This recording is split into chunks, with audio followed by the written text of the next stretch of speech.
ಅಯೋಧ್ಯೆ ವಿಚಾರದ ಬಗ್ಗೆ ಮಾತನಾಡಿದ್ದಾರೆ ಮತ್ತು ಮೈಕ್ರೋಫೋನ್ ಬಗ್ಗೆನೂ ಕೂಡ ಮಾತನಾಡಿದ್ದಾರೆ. ಇವೆಲ್ಲ ವಿಚಾರಗಳಲ್ಲಿ ಸುಳ್ಳು ಹೇಳಿಕೆಗಳನ್ನು ಕೊಟ್ಟು ಒಂದು ಕಡೆ ಹಿಂದೂಗಳಿಗೆ ಅವಮಾನ ಮಾಡಿರ್ತಕ್ಕಂಥದ್ದು, ತೇಜೋವಧೆ ಮಾಡಿರ್ತಕ್ಕಂಥದ್ದು, ಅನೇಕ ವಿಚಾರಗಳಲ್ಲಿ ಸುಳ್ಳು ಪ್ರಚಾರವನ್ನ ಆ ಸದನದಲ್ಲಿ ಕೂತು ಮಾಡಿರ್ತಕ್ಕಂಥದ್ದು ಅಕ್ಷಮ್ಯ ಅಪರಾಧ. ಹಾಗಾಗಿ ವಿರೋಧ ಪಕ್ಷದ ನಾಯಕರಾಗಿರ್ತಕ್ಕಂಥ ರಾಹುಲ್ ಗಾಂಧಿ ಅವರಿಗೆ ನಾ ಆಗ್ರಹವನ್ನು ಮಾಡ್ತೇನೆ, ಈ ದೇಶದಲ್ಲಿರ್ತಕ್ಕಂಥ ಹಿಂದೂಗಳ ಒಂದು ಕ್ಷಮೆನ ಯಾಚಿಸಬೇಕು ಅಂತೇಳಿ ನಾನು ಈ ಸಂದರ್ಭದಲ್ಲಿ ಆಗ್ರಹವನ್ನು ಮಾಡ್ತೇನೆ.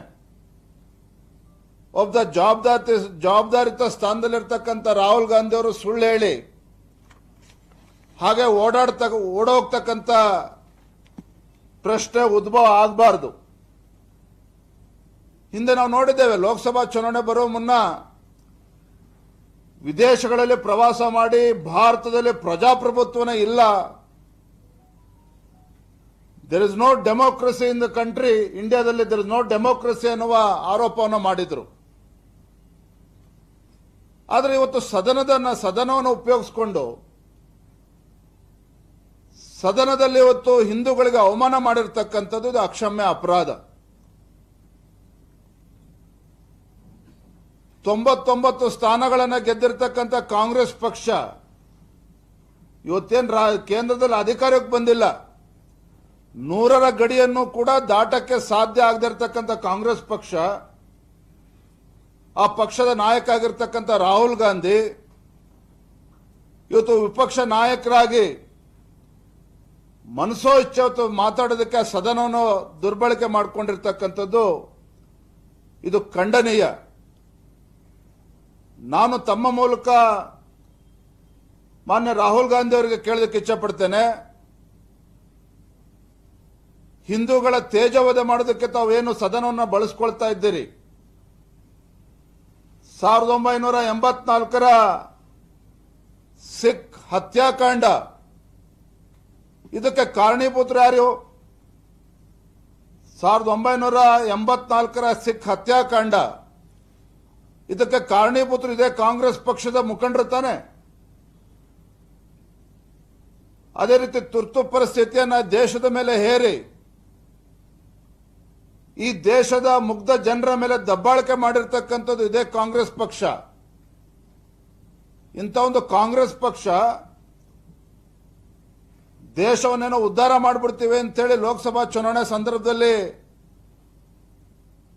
ಜನರ ಮುಂದೆ ಅನೇಕ ವಿಚಾರಗಳನ್ನು ಮುಂದಿಟ್ಕೊಂಡು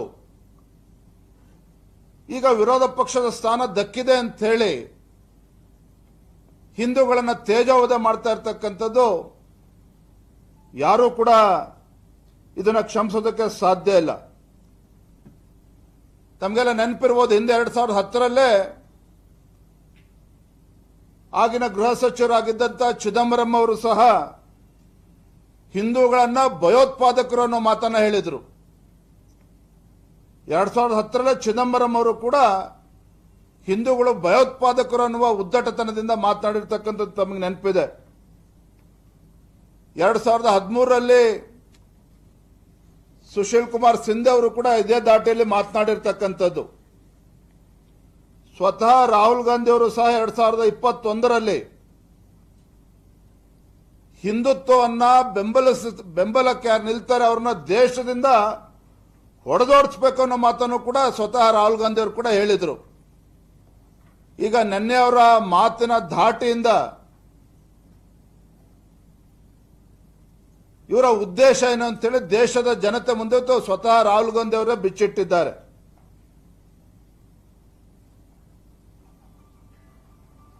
ಈ ರೀತಿ ಅನೇಕ ವಿಚಾರಗಳು, ಈ ರೀತಿ ಹಿಂದೂಗಳ ತೇಜೋವಧೆ ಮಾಡ್ತಕ್ಕಂಥ ವಿಚಾರ ಕರ್ನಾಟಕ ರಾಜ್ಯದಲ್ಲೂ ಕೂಡ ಹಿಂದೆ ಕೂಡ ನಡೆದಿದೆ. ಇಂದಿನ ಕಾಂಗ್ರೆಸ್ ಪಕ್ಷದ ಕಾರ್ಯಾಧ್ಯಕ್ಷ ಆಗಿರ್ತಕ್ಕಂಥ ಸಚಿವರಾಗಿರ್ತಕ್ಕಂಥ ಸತೀಶ್ ಜಾರಕಿಹೊಳಿ ಅವರು ಕೂಡ ಹಿಂದೂ ಪದವನ್ನ ಅವಹೇಳನಕಾರಿಯಾಗಿ ಬಳಸಿರ್ತಕ್ಕಂಥದ್ದು ನಾವು ನೋಡಿದ್ದೇವೆ. ಅದೇ ರೀತಿ ಜಾರ್ಜ್ ಪೊನ್ನಯ್ಯ ಅವರು ಭಾರತದ ಭೂಮಿ ಎಷ್ಟು ಅಶುದ್ಧವಾಗಿದೆ ಅಂತ ಹೇಳಿದ್ರೆ ನಾನು ಆ ಕಾರಣಕ್ಕೋಸ್ಕರ ನಾನು ಶೂ ಹಾಕೊಂಡು ಓಡಾಡ್ತೇನೆ ಅನ್ನುವ ಉದ್ದಟತನದಿಂದ ಹೇಳಿರ್ತಕ್ಕಂಥದ್ದು ನಾವು ನೋಡಿದ್ದೇವೆ. ಮತ್ತೆ ನಿನ್ನೆ ರಾಹುಲ್ ಗಾಂಧಿ ಅವರು ಅನೇಕ ವಿಚಾರಗಳ ಬಗ್ಗೆ ಮಾತನಾಡಿದ್ದಾರೆ, ಅಗ್ನಿವೀರ್ ಬಗ್ಗೆ ಮಾತನಾಡಿದ್ದಾರೆ. ಒಬ್ಬ ವಿರೋಧ ಪಕ್ಷದ ನಾಯಕ ಜವಾಬ್ದಾರಿಯುತವಾಗಿ ಮಾತನಾಡಿದ್ರ ಬದಲಾಗಿ ಅಗ್ನಿವೀರ್ಗೂ ಕೂಡ ಅಪಮಾನ ಮಾಡ್ತಕ್ಕಂಥ ಕೆಲಸ ಮಾಡಿದ್ದಾರೆ. ಅಗ್ನಿವೀರರು ದುರ್ಮರಣ ಹೊಂದಿದ್ರೆ, ಪ್ರಾಣವನ್ನ ಕಳೆದುಕೊಂಡ್ರೆ ಯಾವುದೇ ರೀತಿ ಪರಿಹಾರ ಕೇಂದ್ರ ಸರ್ಕಾರ ಕೊಡೋದಿಲ್ಲ ಅನ್ನುವ ಸುಳ್ಳನ್ನು ಕೂಡ ನಿನ್ನೆ ಪಾರ್ಲಿಮೆಂಟ್ ಅಲ್ಲಿ ಹೇಳಿರ್ತಕ್ಕಂಥದ್ದು. ತತ್ಕ್ಷಣ ರಾಜನಾಥ್ ಸಿಂಗ್ ಅವರು ಅಲ್ಲೇ ಎದ್ದು ನಿಂತು ಉತ್ತರವನ್ನು ನೀಡಿದ್ದಾರೆ. ಯಾವುದೇ ಅಗ್ನಿವೀರರಿಗೆ ಪ್ರಾಣ ಕಳೆದುಕೊಂಡಾಗ 1 ಕೋಟಿ ರೂಪಾಯಿನ ಪರಿಹಾರನ ಕೊಡ್ತಾ ಇದ್ದೇವೆ ಅನ್ನೋ ಮಾತನ್ನು ಕೂಡ ನಿನ್ನೆ ರಾಜನಾಥ್ ಸಿಂಗ್ ಅವರು ಹೇಳಿರ್ತಕ್ಕಂಥದ್ದು. ಅಯೋಧ್ಯೆಯಲ್ಲಿ ಏನು ಭವ್ಯವಾಗಿರ್ತಕ್ಕಂಥ ರಾಮ ಮಂದಿರ ನಿರ್ಮಾಣ ಆಗಿದೆ, ಸಾಕಷ್ಟು ಜನ ತೊಂದರೆ ಆಗಿದೆ, ಅಲ್ಲಿ ಇರ್ತಕ್ಕಂಥ ಜನರಿಗೆ ಪರಿಹಾರವನ್ನು ಕೊಟ್ಟಿಲ್ಲ ಅನ್ನುವ ಸುಳ್ಳು ಆರೋಪವನ್ನು ಕೂಡ ನಿನ್ನೆ ರಾಹುಲ್ ಗಾಂಧಿ ಅವರು ಮಾಡಿದ್ದಾರೆ. ನಿನ್ನೆ ಅಂಕಿಅಂಶಗಳನ್ನ ನಮ್ಮ ಉತ್ತರ ಪ್ರದೇಶ ಸರ್ಕಾರ ದೇಶದ ಜನರ ಮುಂದೆ ಬಿಚ್ಚಿಟ್ಟಿದ್ದಾರೆ. ಏನು ರಾಹುಲ್ ಗಾಂಧಿ ಅವರು ಆರೋಪ ಮಾಡಿದ್ರು, ಅಯೋಧ್ಯೆ ಏನು ರಾಮ ಮಂದಿರ ನಿರ್ಮಾಣ ಆಗ್ತಕ್ಕಂಥ ಸಂದರ್ಭದಲ್ಲಿ ಕೆಲವು ಅಂಗಡಿಗಳು, ಕೆಲವು ಮನೆಗಳಿಗೆ ಅವರಿಗೆ ಪರಿಹಾರ ಕೊಟ್ಟಿಲ್ಲ ಅಂತಕ್ಕಂಥ ವಿಚಾರ ಸರಿಸುಮಾರು 4215 ಅಂಗಡಿ ಮಾಲೀಕರುಗಳೇನಿದ್ರು ಅವರಿಗೆ 1253 ಕೋಟಿ ರೂಪಾಯಿ ಮೊತ್ತವನ್ನ ಏನು ಅಂಗಡಿಗಳು ಸ್ಥಳಾಂತರ ಆಗಿತ್ತು ಅವರಿಗೆ ಪರಿಹಾರವನ್ನ ಅಲ್ಲಿಯ ಯುಪಿ ಸರ್ಕಾರ, ಉತ್ತರ ಪ್ರದೇಶ ಸರ್ಕಾರ ನೀಡಿರ್ತಕ್ಕಂಥದ್ದು. ಮತ್ತೆ ನಮ್ಮ ಕೇಂದ್ರ ಸರ್ಕಾರ, ನರೇಂದ್ರ ಮೋದಿಜಿಯವರ ನೇತೃತ್ವದ ಭಾರತೀಯ ಜನತಾ ಪಾರ್ಟಿ ಸರ್ಕಾರ ಈ ದೇಶದ ರೈತರನ್ನ ಭಯೋತ್ಪಾದಕರು ಪಟ್ಟಿಗೆ ಸೇರಿಸಿದ್ದಾರೆ ಅನ್ನೋ ಆರೋಪವನ್ನು ಕೂಡ ನಿನ್ನೆ ರಾಹುಲ್ ಗಾಂಧಿ ಅವರು ಮಾಡಿದ್ದಾರೆ.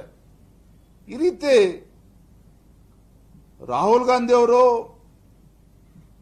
ವಿರೋಧ ಪಕ್ಷದ ನಾಯಕನಾಗಿ ಮನಸ್ಸಿಗೆ ಇಚ್ಛೆ ಬಂದಂತೆ ಮಾತನಾಡಿದಾಗ ನೆನ್ನೆ ಅದಕ್ಕೂ ಕೂಡ ನೀವೇನು ಆರೋಪವನ್ನು ಮಾಡ್ತಿದ್ದೀರಿ ಅದ್ರ ಬಗ್ಗೆ ಪುರಾವೆ ಕೊಡಿ ಅಂತ ಹೇಳಿದಾಗ ನಿನ್ನೆ ರಾಹುಲ್ ಗಾಂಧಿ ಅವರು ಬಾಯಿ ಮುಚ್ಕೊಂಡು ಕೂತಿದ್ದು ಕೂಡ ತಾವು ಗಮನಿಸಿದ್ದೀರಿ. ಮತ್ತೆ ಸ್ಪೀಕರ್ ಹುದ್ದೆಗೆ ಅವಮಾನ ಮಾಡ್ತಕ್ಕಂಥದ್ದು, ಎಲ್ಲೋ ಒಂದ್ ಕಡೆ ವಿರೋಧ ಪಕ್ಷದ ಸ್ಥಾನವನ್ನ